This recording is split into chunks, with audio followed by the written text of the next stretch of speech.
Les peintres donnent parfois l'impression d'un tête-à-tête silencieux avec leur toile blanche.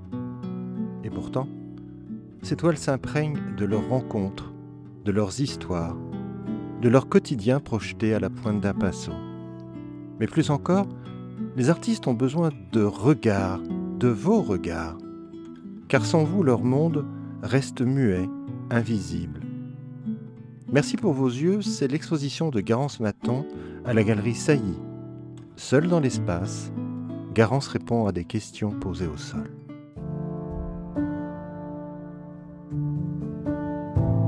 C'est hyper intimidant, désolée. Comment la peinture était entrée dans ma vie? J'ai eu la chance de grandir dans une famille qui était très sensible à l'art, mes parents ayant tous les deux eu des formations artistiques, même si après ils ont bifurqué dans d'autres professions. De faire des études d'art, ça a été quelque chose d'assez naturel. Ce qui a vraiment fait que j'ai commencé à peindre, je crois, c'est une exposition de David Hockney à Bilbao qui présentait ces immenses paysages du Yorkshire, donc qui sont des paysages quand même assez bucoliques, et de voir comment lui, donc c'était en 2012, pouvait encore proposer une peinture extrêmement surprenante de ces paysages. C'est ça qui m'a un peu bouleversée, qui m'a donné envie de me lancer complètement dans la peinture. Bacon, c'est un peintre que j'ai toujours regardé, et particulièrement ces derniers mois quand j'ai finalisé mes tableaux. Évidemment, le rapport entre la figure et l'espace chez Bacon qui me fascine, cette manière de construire et en même temps déconstruire un corps, d'être toujours à la limite en fait de l'écroulement de la figure. Je pense que c'est ça qui m'intéresse chez lui.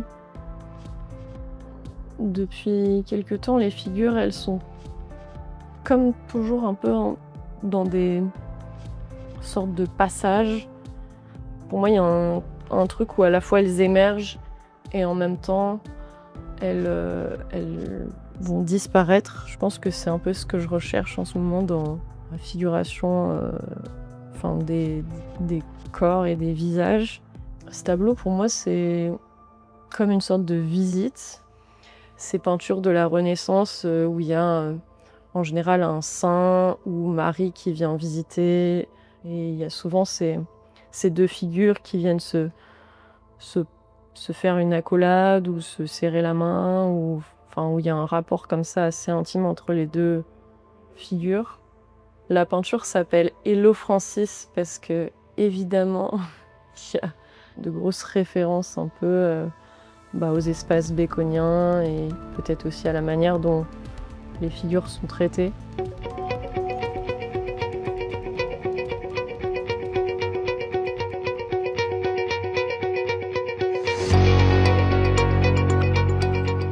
Je représente souvent des scènes suspendues entre quotidien et rêve.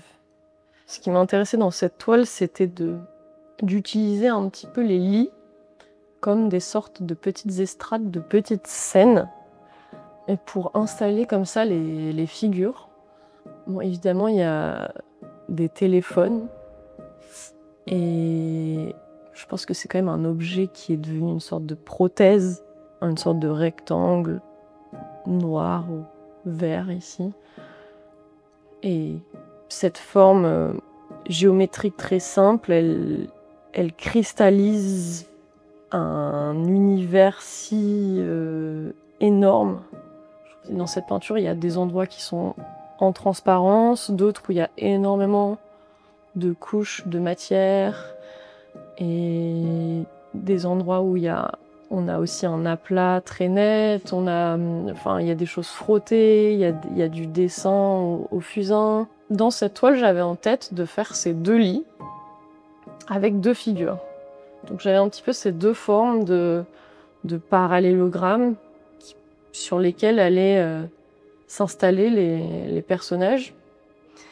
J'ai commencé par faire la figure en haut, elle est venue, en fait après je cherche un geste, je cherche une ligne là pour cette figure, d'avoir Enfin, ce qui m'intéressait, c'est d'avoir cet arrondi entre du bras. Enfin, je cherchais vraiment cette ligne-là. Puis peu à peu, ça se construit. Le premier plan se construit. La figure à l'arrière, je l'ai juste esquissée. C'était une ligne, je pensais que j'allais peut-être la remplir et finalement, j'ai juste suggéré le visage.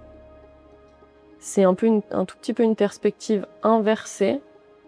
Donc, comme si le point de fuite était en avant à la place du spectateur et non pas à l'arrière. Les lignes, en fait, s'écartent.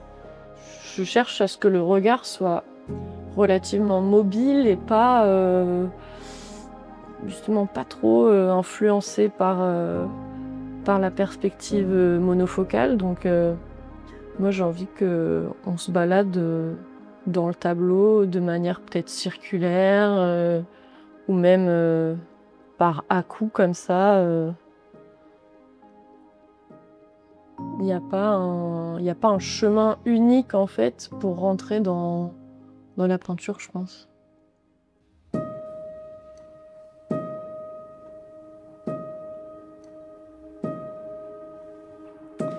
Mes intérieurs sont habités sans toujours montrer des corps. Est-ce une manière de parler de présence ou d'absence autrement?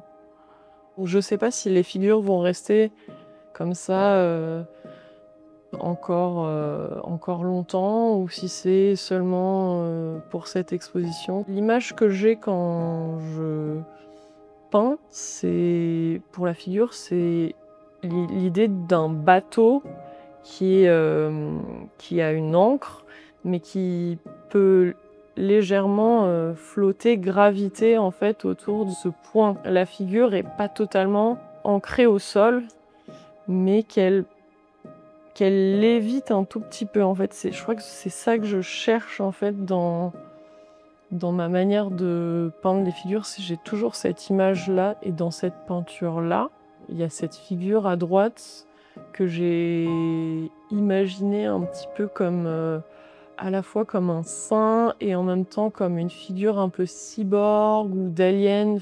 Je pense à la peinture du XVe siècle, au primitif italien, où on a ces figures de saints, toujours hiératiques. Et je sais pas, j'ai aussi pensé à un truc avec ce nez un petit peu vert. Je pensais vraiment à une figure un peu d'alien, de martien. Je sais pas, j'avais Mars Attack en tête, alors que ça n'a vraiment rien à voir, mais c'est un peu des choses comme ça qui me traversent quand je peins. C'est à la fois des références à l'histoire de l'art classique et peut-être des choses qui sont beaucoup plus de l'ordre de la culture populaire ou de mon quotidien. Enfin, j'aime bien qu'en fait, il y ait tous ces registres-là qui se mélangent dans la peinture sans hiérarchie.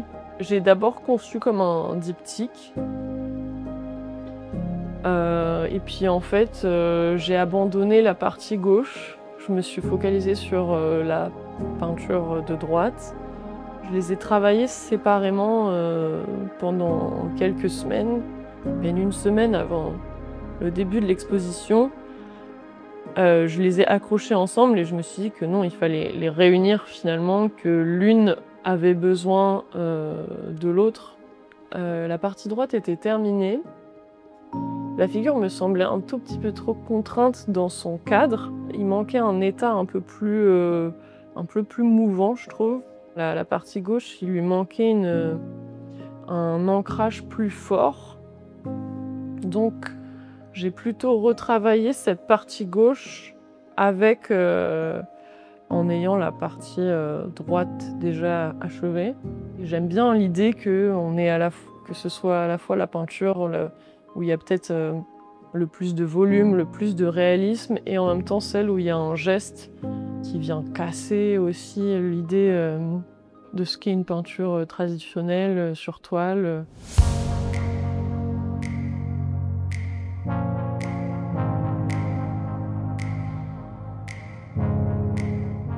Quelle place je donne à l'œil du spectateur dans mes compositions? J'ai changé l'implication du spectateur dans ma manière de peindre ces dernières années. Quand j'ai commencé, On n'avait pas encore Instagram. Depuis quelques années, on est saturé de ces images artistiques qu'on consomme de manière un peu frénétique. Avant, j'avais envie de faire des peintures qui avaient une certaine évidence, une certaine efficacité, quelque chose de très direct. Maintenant, j'ai envie que le spectateur soit beaucoup plus actif en fait.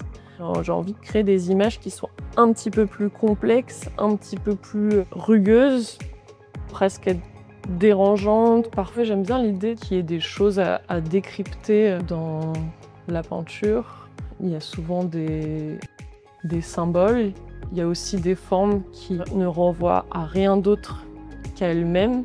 J'aime bien aussi que quelque chose dans une peinture ne renvoie pas à une chose en particulier, mais à tout un tas de significations qui peuvent être très basiques ou au contraire très alambiquées, que ça renvoie parfois au quotidien ou à une référence peut-être plus littéraire.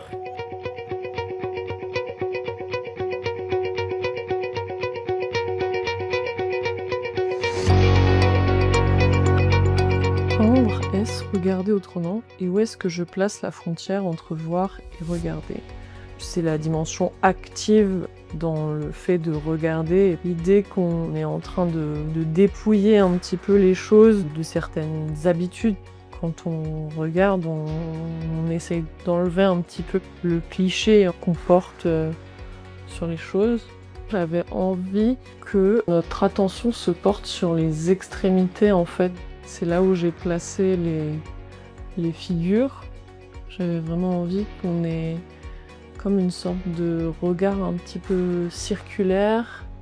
En fait, cette peinture, c'est une peinture de l'espace d'exposition. Moi, j'ai souvent eu l'habitude de peindre l'espace de l'atelier, l'espace où la toile est en train de se faire. Et là, c'est comment les toiles vont être installées. C'est des problématiques très très concrètes de nous en tant qu'artistes et installateurs de nos œuvres ou des œuvres des autres. Ce qui m'intéressait aussi dans cette toile, c'est d'être dans quelque chose de très géométrique avec aussi des gestes très organiques, d'avoir ce contraste en fait entre une sorte de rigueur donc géométrique avec ces lignes droites, ces rectangles, ces carrés, et en même temps de venir entremêler ça avec ces gestes circulaires assez libres finalement. La peinture s'appelle Being Installed et donc c'est la peinture en train d'être installée, la figure en train d'être installée. Merci Garance de t'être prêtée à ce jeu. Ça me semblait intéressant que tu sois seule face à tes tableaux. Merci.